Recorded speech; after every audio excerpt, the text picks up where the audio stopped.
নমস্কার, ঘুমপাড়ানি মাসি চ্যানেলে সবাইকে স্বাগত।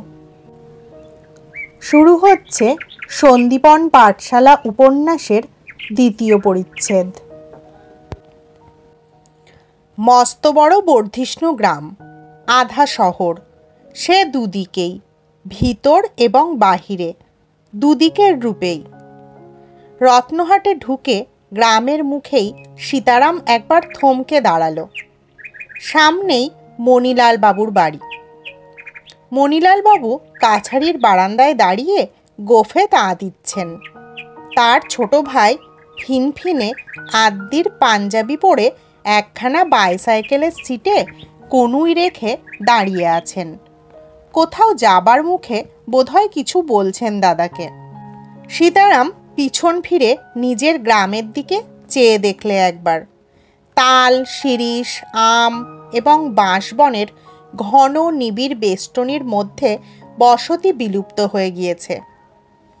কানাই রায় আবার বললে, চলো।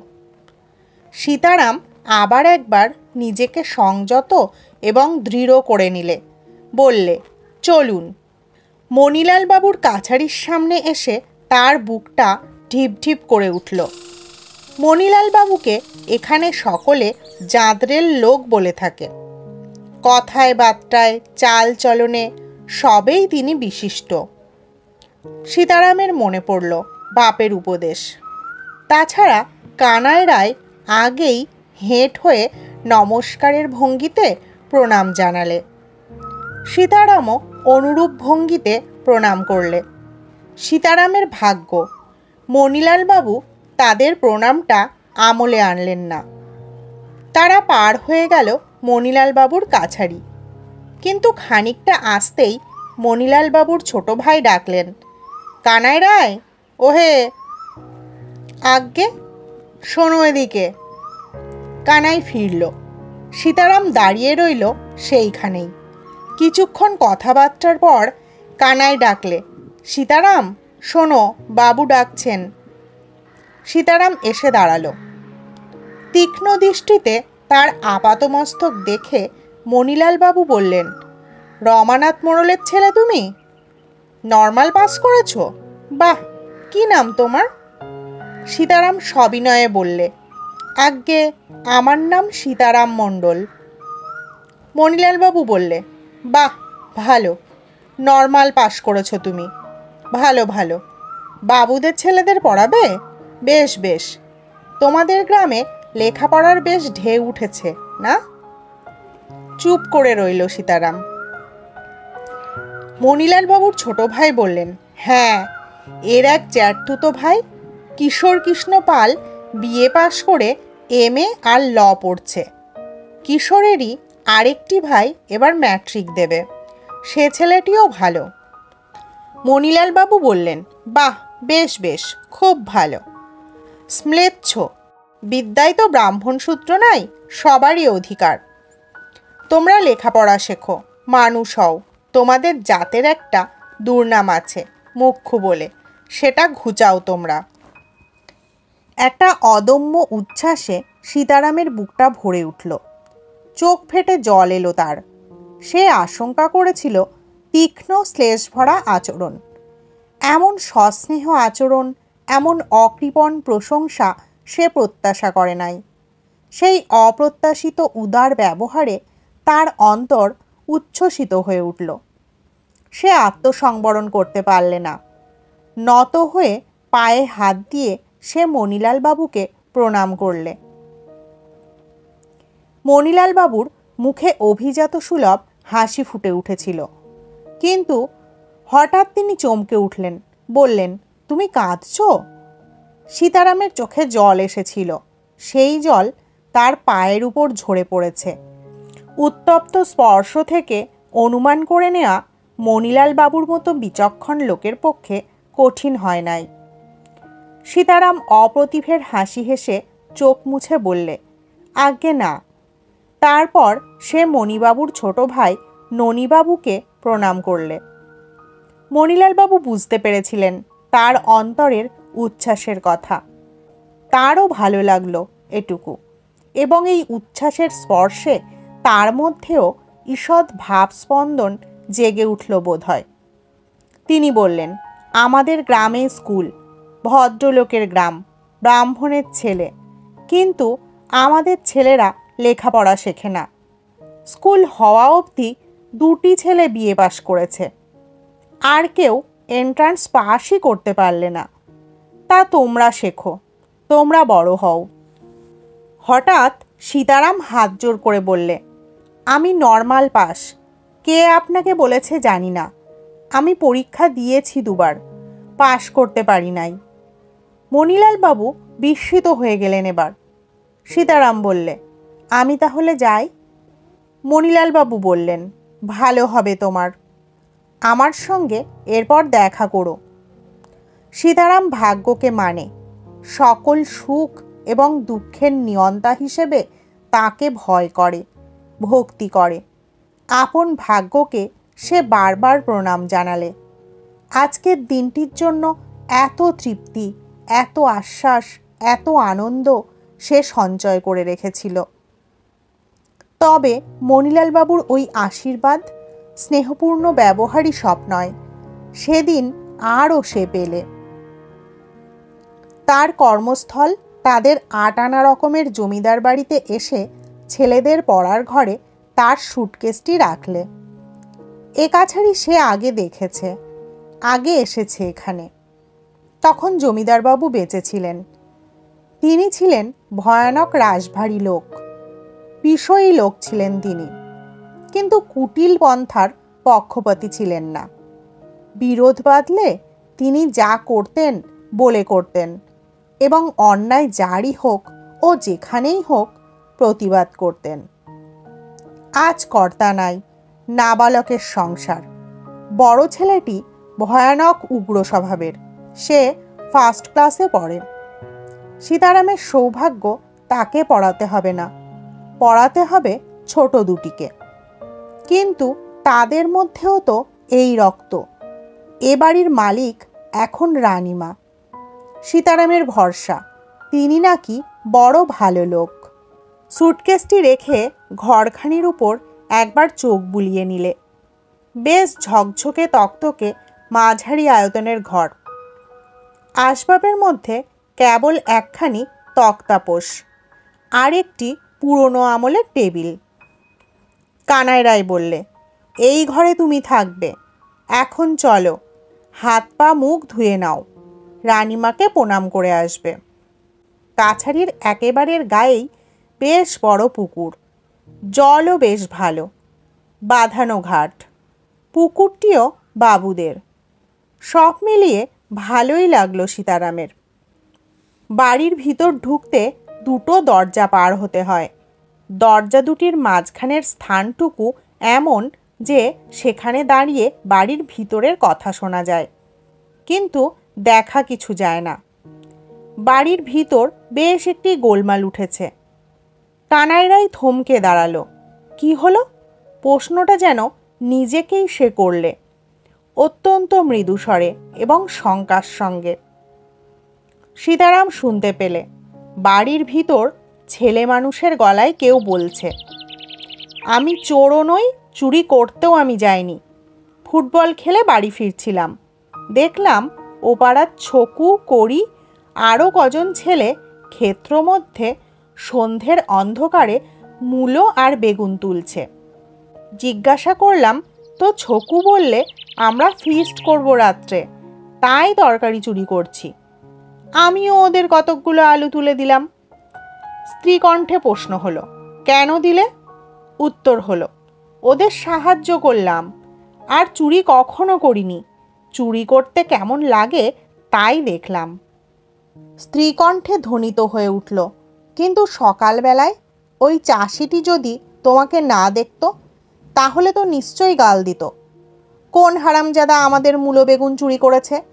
গাল দিলে তো দোষ দিতে পারো না তুমি। এই বর্ষার অসময়েও কত কষ্টে সে মূলো বেগুন লাগিয়েছে। ভারী পুরুষের গলায় কেউ বললে, থাক মা থাক, ছেলে মানুষ করে ফেলেছেন।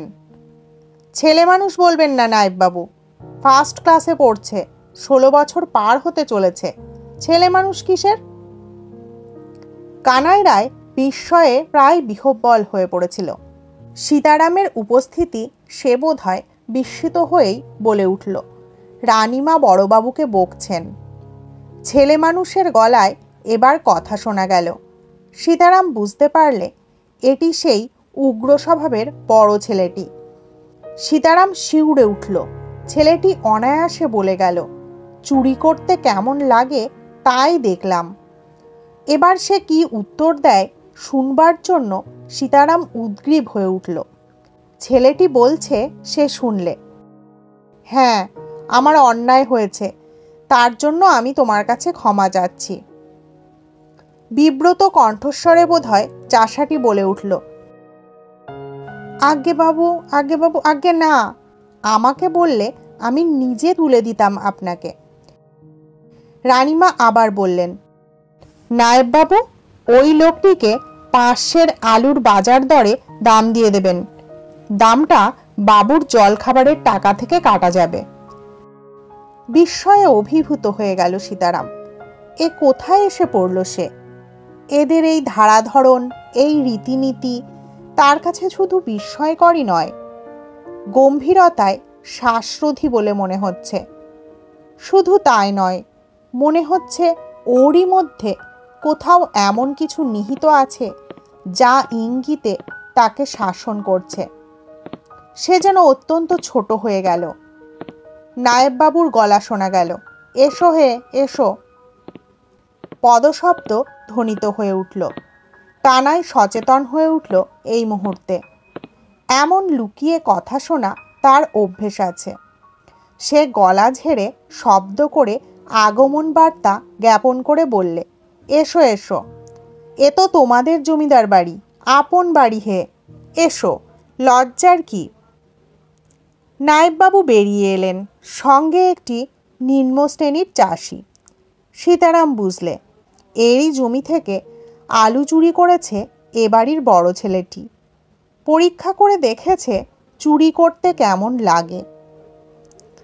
কানাই নায়েববাবুকে বললে, এইটি আপনার, আমাদের রমানাথ দাদার ছেলে সীতারাম, মায়ের কাছে নিয়ে যাই। নায়েব কিছু বলবার আগেই রানীমা বেরিয়ে এলেন। নায়েববাবু, ওই লোকটিকে যেন আপনি কিছু বলবেন না, ও আমার কাছে নালিশ করেনি, আমি খবর পেয়েছি অন্য লোকের কাছে। সে দেখেছে ওদের আলু তুলতে, সেই আমাকে বলে দিয়েছে। মায়ের কথা শেষ হওয়া মাত্র কানাই বললে, সীতারাম এসেছে মা। এইটিই সীতারাম? এসো এসো বাবা, বাড়ির ভিতরে এসো। সীতারাম অবাক হয়ে মাটিকে দেখছিল। দেহবর্ণের দীপ্তিতেই তার সকল অবয়ব বৈশিষ্ট্য যেন ঢাকা পড়ে গিয়েছে। না দেখলে বিশ্বাস করা যায় না। কৃশকায়া, দীপ্ত গৌরবর্ণা, মধ্যবয়সী এই মাটিকে দেখে মনে হয় যেন জ্বলন্ত একটি শিখা। চোখ দুটি বড় নয়, কিন্তু ওই দীপ্তির সঙ্গে সামঞ্জস্য রেখে প্রখর। বিপরীত শুধু কণ্ঠস্বরটি অতি মিষ্ট। সীতারামের মন যেন অভয় পেলে তার কণ্ঠস্বরে। সে তাড়াতাড়ি এগিয়ে এসে প্রণাম করলে তাকে। রানীমা নয়, মা। সীতারামের মনে হলো রানীমার চেয়ে অনেক বড় উনি, শুধু মা। মা বললেন, ওরে সীতারামকে বসতে আসন দে। সীতারাম বাড়ি ঢুকে সর্বাগ্রে খুঁজছিল সেই উগ্র এবং বিচিত্র প্রকৃতির বড় ছেলেটিকে। কই সে? তার উগ্র প্রকৃতির কথা সে শুনেছিল। তার উপর নিজের কানে তার অদ্ভুত কথা শুনে কৌতূহল এবং শঙ্কার তার আর সীমা ছিল না। অপরিসীম শঙ্কিত কৌতূহল।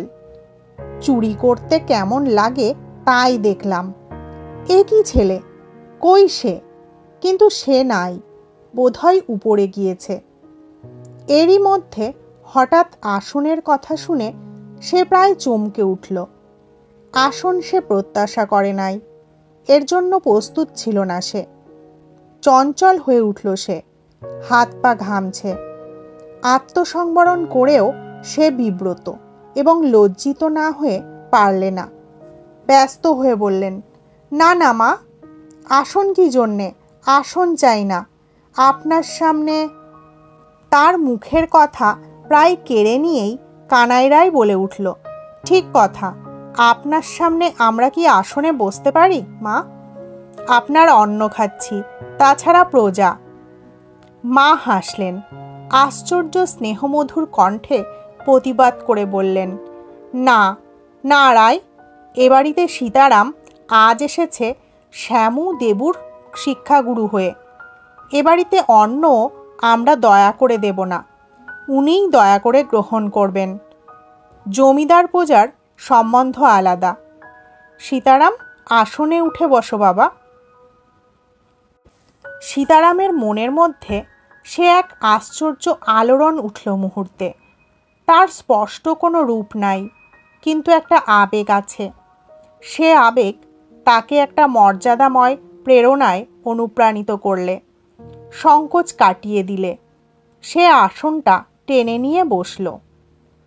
মা চলে গেলেন, বলে গেলেন, বসো, আমি আসছি। সীতারাম বাড়ির দিকে চেয়ে দেখলে এতক্ষণে। জমিদার হলেও ছোট জমিদার, ধনী বলা চলে না, সম্ভ্রান্ত গৃহস্থ, ঘরদোরও অবস্থানুযায়ী। কতকটা অংশ পাকা দালান, কতকটা মাটির কোঠা। মাটির হলেও কোঠাগুলি পাকা ঘরের মতোই দেখতে।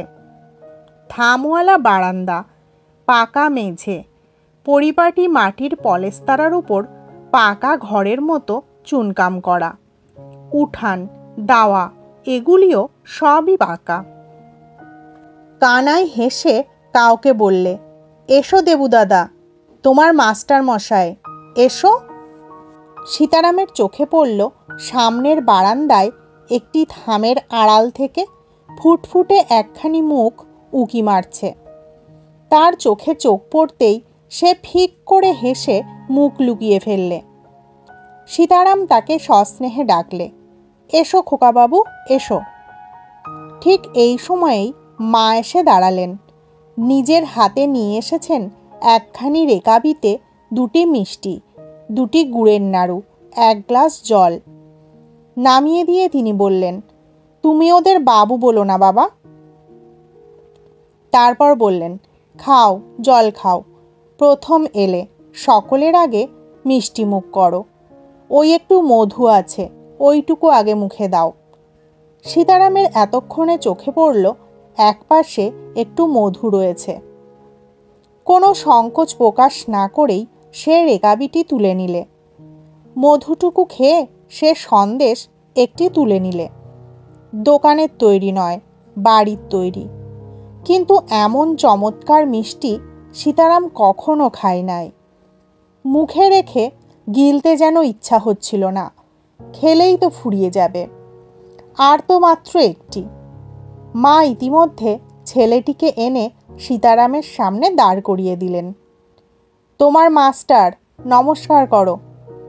ছেলেটি মায়ের রং পেয়েছে, মুখখানিও বড় মিষ্টি, শুধু চোখ দুটি বড় প্রখর এবং চঞ্চল, আর শরীরটি বড় হালকা, শীর্ণ বলে মনে হয়। সে মুখ টিপে টিপে হাসছিল। সে হাসির মধ্যে তার চঞ্চল প্রকৃতির পরিচয় ফুটে বেরিয়ে আসছে, যেন ফুলের কুড়ির সবুজ আবরণের অন্তরালবর্তী তার মুদ্রিত দলগুলির ভিতরে রঙের খানিকটা রেখার মতো। চোখে চোখ পড়লেই সে চোখ নামাচ্ছে, তাতে হাসি আরও স্পষ্ট হয়ে উঠছে। মা আবার বললেন, নমস্কার করো। ছেলেটি এবার চট করে অত্যন্ত ক্ষিপ্রতার সঙ্গে হাত বাড়িয়ে সীতারামের পায়ে হাত দিয়ে কপালে ঠেকালে। সীতারাম বিব্রত হয়ে উঠল, না না, আমাকে এমন করে প্রণাম করতে নাই, নমস্কার করতে হয়। মা বললেন, তা করুক, ওদের প্রণাম নিলেও তোমার দোষ নেই। সীতারাম বললে, কি নাম তোমার? ছেলেটি নীরবে অভ্যাস মতো মৃদু মৃদু হাসতে লাগলো। মা বললেন, বলো, নাম বলো।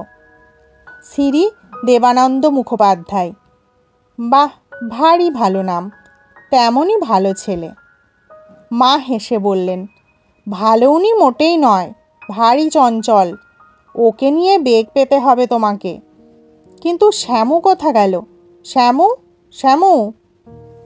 উপরের কোনো ঘর থেকে উত্তর এলো, এই যে আমি। কি করছো? নিচে এসো। উত্তর এলো, দাদা আমায় কয়েদ করে দিয়েছে।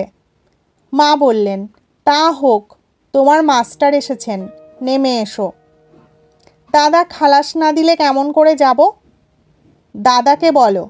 ধীরা, দাদা নাই। তাহলে আমি খালাস করে দিচ্ছি। আমি মা, তোমার দাদারও গুরুজন। আমি খালাস করে দিলে দাদা কিছু বলবে না। এইবার দোতলা থেকে বেরিয়ে এলো একটি 7-8 বছরের ছেলে। এ ছেলেটির রং শ্যামবর্ণ, মুখখানি মিষ্টি, কিন্তু একটু গম্ভীর। মা বললেন, তোমার মাস্টার মশাই, নমস্কার করো। ছেলেটি হাত দুটি তুলে বেশ চমৎকার নমস্কার করলে। আড়ষ্ট নয়, চাঞ্চল্য নাই, ধীর এবং স্বাচ্ছন্দ্য ভঙ্গিতে নমস্কার করলে। মা বললেন, ও বড় ধীর, শান্ত, কম কথা কয়। সীতারাম তাকে কাছে টেনে নিলে, বললে, কি নাম তোমার? শ্রী শ্যামানন্দ মুখোপাধ্যায়। কি বড়? শ্যামু বলে গেল, সরল বাংলা পাঠ প্রথম ভাগ, সহজ পাটিগণিত, শিশু ভূগোল পাঠ, ইতিহাসের গল্প প্রথম ভাগ, সচিত্র লিখন প্রণালী। আর দাদা পড়তে দিয়েছে শ্রীযুক্ত রবীন্দ্রনাথ ঠাকুরের কথা ও কাহিনী। ওরে বাপরে, তুমি যে অনেক পড়ো। শ্যামু অসংকোচে স্বীকার করে বললে, হ্যাঁ। বাহ, খুব ভালো ছেলে। ছোট দেবানন্দটি সম্ভবত দাদার সমাদর দেখে ঈর্ষাতুর হয়ে উঠেছিল। সে এবার এগিয়ে এসে বললে, আমিও কবিতা জানি, বলতে পারি, বলবো? বলেই সে আরম্ভ করে দিলে। সম্মতির অপেক্ষা রাখলে না, হাত পা নেড়ে চমৎকার বলে গেলে। নামটি আমার গদাধর, সবাই বলে গদা। সারাদিনটা রোদে টোটো গায়ে ধুলো কাদা। দাদা বললে, গাধা তুই, লিখবি পড়বি নে? অমনি আমি কেঁদে দিলাম অ্যাঁ অ্যাঁ অ্যাঁ। চোখে হাত দিয়ে সে অ্যাঁ অ্যাঁ করে চমৎকার কান্নার অভিনয় করে গেল। সীতারাম এবং সকলেই হাসলে সে ভঙ্গি দেখে। আরও উৎসাহিত হয়ে দেবু আবৃত্তি করে গেল।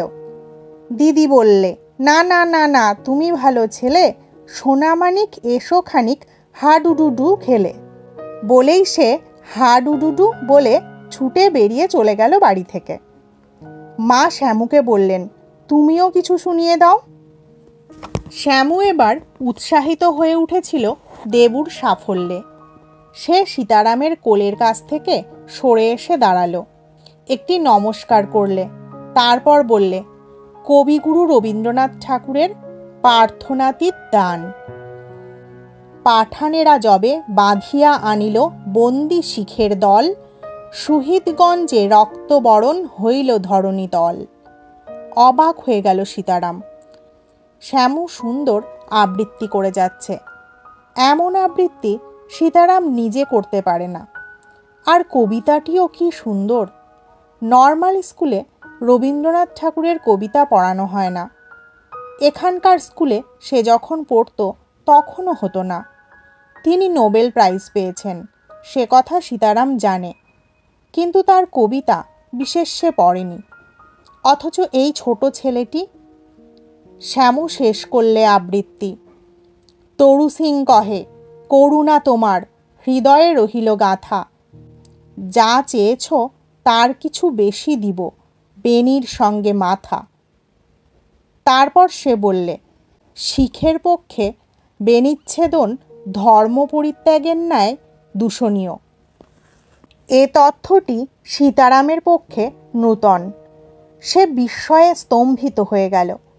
এক মুহূর্তে মনে হলো, এদের সে কেমন করে পড়াবে। হাসিটি যেন মায়ের সহজাত। তিনি হেসে বললেন, ধীরা শিখিয়েছে এসব ওদের। ধীরানন্দকে চেনো তো? আমার বড় ছেলে। সীতারামের কণ্ঠতালু যেন শুকিয়ে গেল। ধীরানন্দ পরিচয় বৈচিত্র্যে তার কাছে প্রায় এ বাড়ির কর্তাবাবুর কাছাকাছি ভয় ও শ্রদ্ধার পাত্র হয়ে উঠেছে। সে ঢোক গিলে বললে, না। মা ডাকলেন, ধীরা। শ্যামু বললেন, দাদা সাহিত্য সভায় লেখা দিতে গিয়েছে। মা শ্যামুকে বললেন, যাও মাস্টার মশাইকে নিয়ে যাও।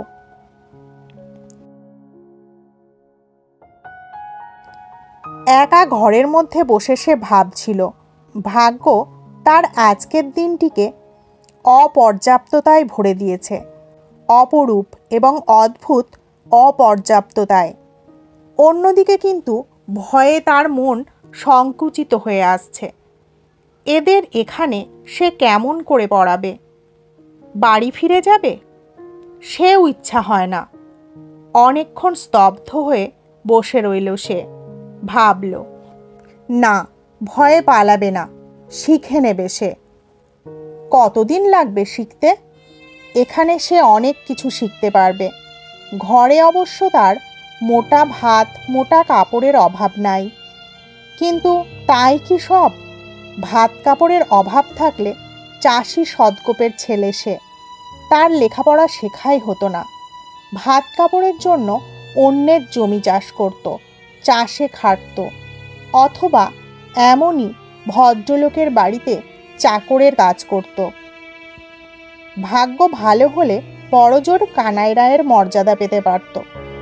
কিন্তু যখন বহু চেষ্টায় বহু ব্যর্থতার মধ্যেও সেই অবস্থা থেকে সে উত্তীর্ণ হয়েছে, হোক সামান্য লেখাপড়া, কিন্তু শেখার ভাগ্য তার হয়েছে, তখন সে ওই জীবনে ফিরে যাবে কেন?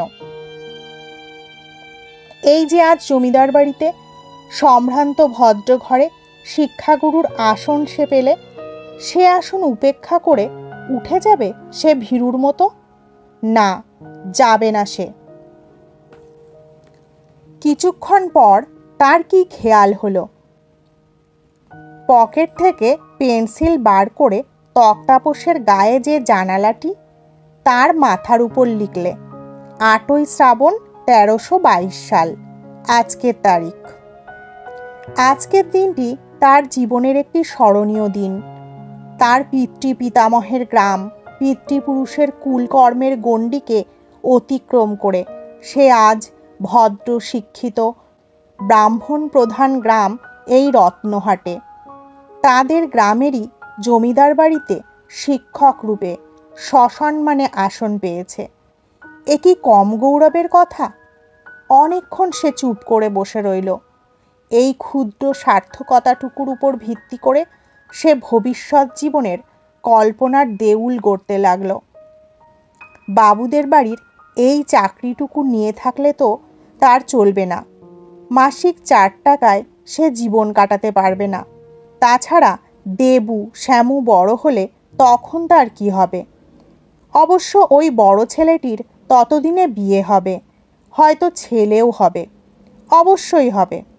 দেবু শ্যামুর পর সে তাদের পড়াতে পারবে।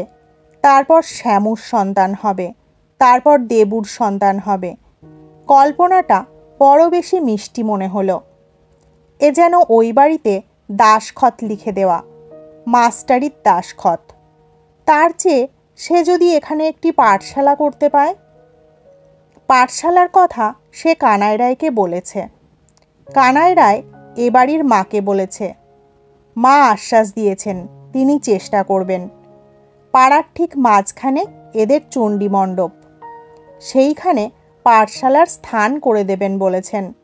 কিন্তু কিন্তু বাবুদের ছেলেরা কি তার কাছে পড়বে বড় স্কুলের পাঠশালা ছেড়ে? সীতারাম ভাবে। ব্রাহ্মণ জমিদারদের ছেলে নিয়ে পাঠশালার কল্পনায় সে আশাও পায় না, স্বস্তিও পায় না। মন কেমন যেন অস্বস্তিতে ভরে ওঠে। বেনে পাড়ায়, সাহা পাড়ায়, কি কৈবর্ত পাড়ায় পাঠশালা হলে বড় ভালো হয়। তাদের সে পড়াতে পারে। তারা যেন এদের চেয়ে অনেক সহজ, অনেক আপনার। অন্যমনস্কভাবে পেন্সিল বুলিয়ে বুলিয়ে দেওয়ালে লেখা 8ই শ্রাবণ তারিখটাকে সে মোটা ডগডগে করে তুলতে আরম্ভ করলো।